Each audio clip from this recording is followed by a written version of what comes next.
അർച്ചന women's centre Ettumanoor റീജിയന്റെ നേതൃത്വത്തിൽ മണ്ണും മനസ്സും എന്ന പേരിൽ കർഷക ദിനാചരണം സംഘടിപ്പിച്ചു. Archana women's centre director miss Threasiamma Mathew അധ്യക്ഷത വഹിച്ചു.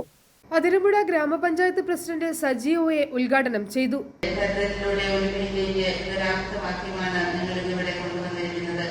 തീർച്ചയായിട്ടും മിസ് ത്രേസ്യാമ മാത്യു പറഞ്ഞപ്പോൾ ഞങ്ങൾ ചിന്തിക്കുകയായിരുന്നു, ഒരു കർഷകനെ അല്ലെങ്കിൽ കർഷകരെ എത്രമാത്രം ആദരിക്കുന്ന ഈ കാലഘട്ടത്തിൽ അവർക്ക് കൂടുതൽ പരിഗണനയും മുൻതൂക്കവും കൊടുക്കുന്ന അല്ലെങ്കിൽ ദീർഘവീക്ഷണത്തോടെ അവരെ കാണുന്ന ഇന്ന് നമ്മൾ ഓരോരുത്തരും ആരോഗ്യത്തോടെ ജീവിക്കണമെങ്കിൽ നമ്മുടെ ആരോഗ്യത്തിന്റെ കാതലായ ഭാഗം നല്ല ഭക്ഷണം കഴിക്കുക എന്നുള്ളതാണ്.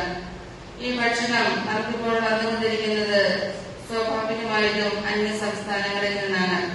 അർച്ചന women's centre project manager Paulson Kottarathil, senior programme officer Shiny Joshi, assistant director Annie Joseph, community organiser Reshma Ramachandran, assistant community organiser Geetha Unnikrishnan എന്നിവർ ആശംസകൾ അറിയിച്ചു. ഏറ്റുമാനൂർ കൃഷി ഓഫീസർ ജോസ്ന കുര്യൻ ജൈവ കൃഷിയുടെ പ്രാധാന്യം, ജൈവ കൃഷിരീതികൾ, സുരക്ഷിതമായ ഭക്ഷ്യോൽപാദനം തുടങ്ങിയ വിഷയങ്ങളിൽ ക്ലാസുകൾ നയിച്ചു.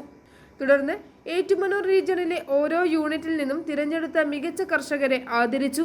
CAG അംഗങ്ങൾ കർഷക ദിനവുമായി ബന്ധപ്പെട്ട വിവിധ കലാപരിപാടികളും അവതരിപ്പിച്ചു.